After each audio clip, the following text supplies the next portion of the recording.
Oi, você já sabe que Jesus te salvou, mas você sabe como que se deu essa salvação? Por que Jesus sofreu tanto? Será que era necessário realmente sofrer? Quem é que exigia esse sacrifício? Nós vamos descobrir isso nesse vídeo. Olá, eu sou Carlos A. Júnior e seja bem-vindo ao projeto Um Quarto de Oração. Aqui nesse canal, a viagem é curta, mas ela vai te levar para um lugar distante. Vem comigo. Roda a vinheta.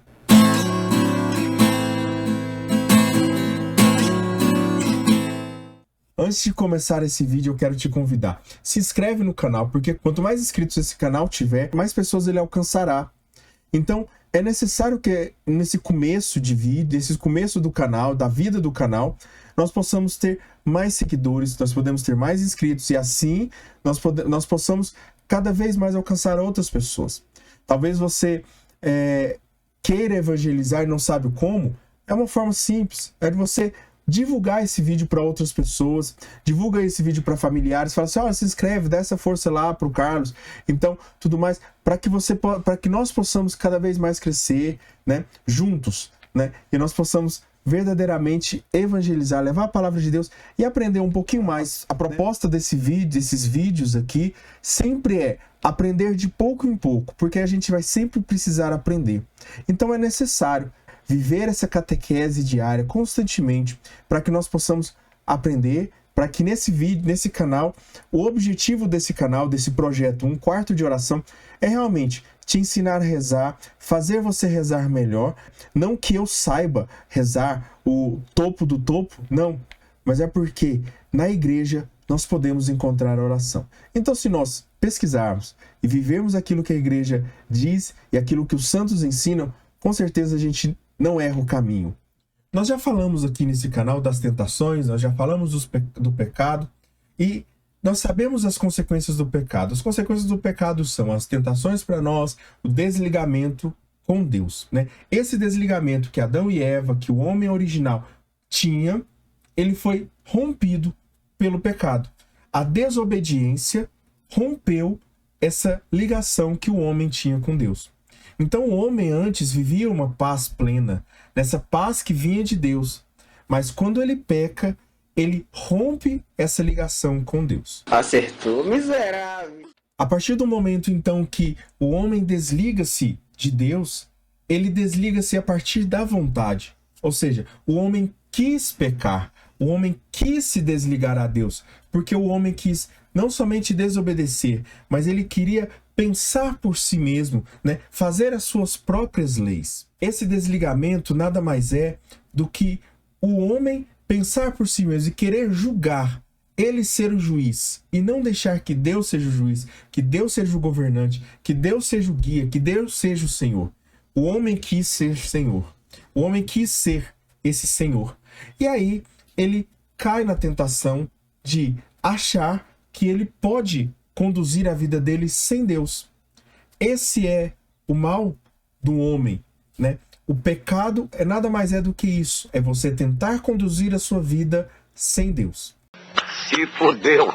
Para que o homem se fie, para que o homem se ligue a Deus novamente, Jesus se encarna.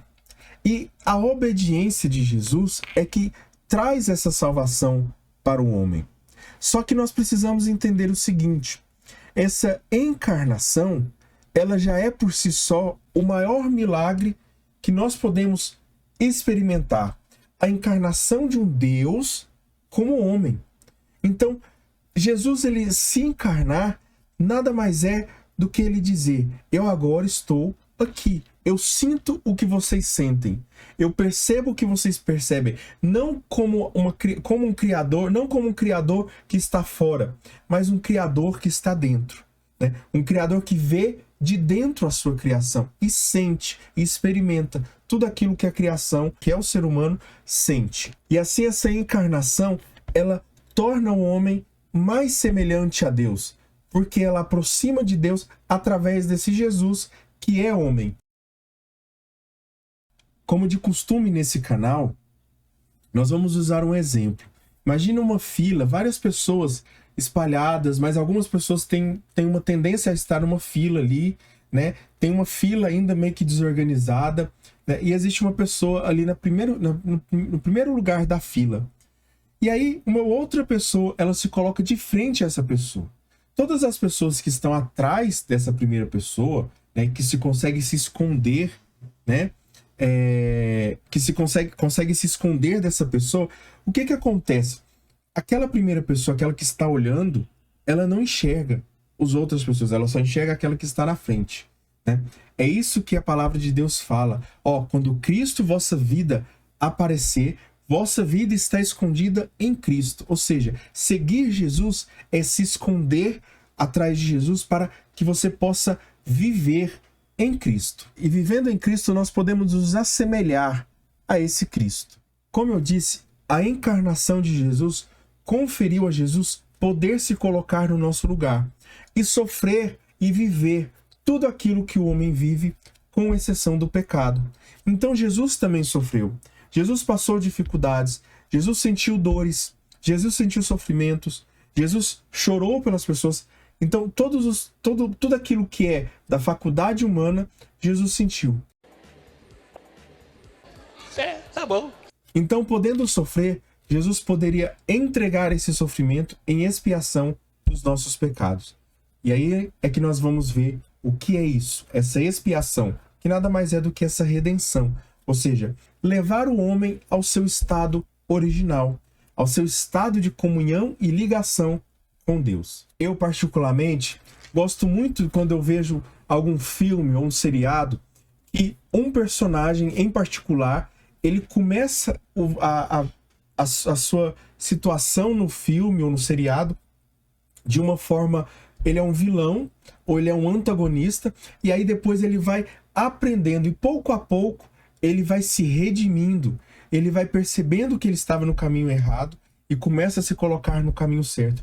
Particularmente, eu tenho um amor por personagens assim. Eu gosto de ver histórias dessa forma, porque nada mais é do que a história que Jesus conquistou para nós na cruz. Mas nós vamos ver então, a partir daqui, o que é essa redenção. Para entendermos a redenção, nós precisamos entender dois aspectos. Existe uma ofensa. Então, essa redenção, para que se torne redimido, é preciso ser caído, né? Então, existe esse pecado, existe uma ofensa. Depois dessa ofensa, para que o outro aspecto da redenção é o mérito. A pessoa ela precisa conquistar um mérito para ser redimida, ou alguém conquistar por ela. E aí nós temos também duas situações a partir dessas duas, né? Então, se existe um ofensor, se existe alguém que ofende, essa ofensa ela pode ser maior ou menor conforme quem ofende e também conforme quem é ofendido. Por exemplo, nós não podemos falar que xingar uma pessoa na rua ou desejar o mal para uma pessoa na rua, um desconhecido, é tão pecado quanto desejar o mal para sua mãe. Então nós podemos perceber também, por exemplo, que a ofensa de sacerdotes, que são pessoas socialmente falando, elas são maiores, visivelmente até por contra-testemunho, do que a ofensa de pessoas, a mesma ofensa cometida por pessoas desconhecidas, por leigos, né? Então existe também esses graus de ofensa, ou seja, existe ofensa que pode ser maior ou menor, conforme aquele que ofende ou conforme aquele que é ofendido. E isso varia, né? Varia, por exemplo, um rei, ele tem muito mais responsabilidades do que um plebeu, né? Um servo, ele tem menos responsabilidades do que o seu senhor, do que o seu dono, do que o seu chefe, do que o seu patrão, né? E assim por diante. Então, existem essas diferenças entre as ofensas. Assim como existem as diferenças entre as ofensas, também existem as diferenças entre os méritos. Então, da mesma forma, o mérito de um chefe ou o mérito de uma mãe é maior do que o mérito de um servo, de um funcionário, ou o mérito de um desconhecido. Se um desconhecido te pede algo, você pode ou não fazer aquilo. Mas se sua mãe te pede, você tem muito mais probabilidade, há muito mais chance de você acatar o pedido da sua mãe do que o pedido do desconhecido. Nós precisamos entender então isso. Existem as ofensas e os graus de ofensas. Existem os méritos e os graus dos méritos, tá bom? É isso. Então nós precisamos observar 4 aspectos. Há uma pessoa que ofende, no caso eu, o pecador. Há a pessoa que é ofendida, no caso a Santíssima Trindade. Há a pessoa que oferece a reparação da ofensa, no caso Jesus. E há a pessoa que recebe a reparação dessa ofensa, no caso o Pai. É mesmo, é? Então, relembrando um pouco o início da nossa formação, nós precisamos entender o seguinte: Jesus, ao se encarnar, ele sofre como ser humano. Então, nós temos vários sofrimentos. Então, o fato de Jesus se encarnar atribui a Jesus também os sofrimentos humanos, com exceção do pecado. Então, qualquer sofrimento que Jesus passasse, ele se tornaria um mérito infinito. Vamos pensar o seguinte, é como se nós pensássemos matemática. Imagine essa sequência assim. 1 vezes 1 é 1. 1 vezes 2 é 2. 1 vezes 4 é 4. Eu estou mudando o multiplicador e está mudando o resultado. Agora, se eu multiplico o resultado por infinito, 1 vezes infinito é igual a infinito. 4 vezes infinito é igual a infinito. 1000 vezes infinito é igual a infinito. Então, Jesus, bastasse uma gota de sangue de Jesus. É como São Bernardo de Claraval diz, que a menor gota do sangue de Cristo teria sido suficiente para a redenção de todos nós. E Cristo poderia ter derramado essa única gota sem ter de morrer. Então, Jesus não precisava morrer. Mas como assim? Pera, então quer dizer que se Jesus tivesse derramado uma gota de sangue, sim, a gota de sangue de Jesus, uma gota de sangue. Sabe quando Jesus foi circuncidado? Sabe quando São José apresenta Jesus para a circuncisão? E nós rezamos isso nos atos de São José, nas orações que se atribuem a São José, que uma das dores de São José foi inclusive essa, circuncidar Jesus, né? Então, o próprio fato de derramar aquele sangue ali já seria suficiente para a remissão de toda a humanidade. Porque o sangue de Jesus é precioso. Nós falamos do nome de Jesus na aula passada. Agora falamos do poder do sangue de Jesus. Esse poder que redime. Mas aí nós percebemos o amor de Jesus por nós, né? Então nós vemos o amor de Deus por nós. O amor de Jesus por nós. Pois ele, se sacrificando de uma forma infinita e tendo méritos infinitos, ele alcançou duplamente a graça para nós. Ele superabundou o mistério para nós, a graça, a nossa redenção.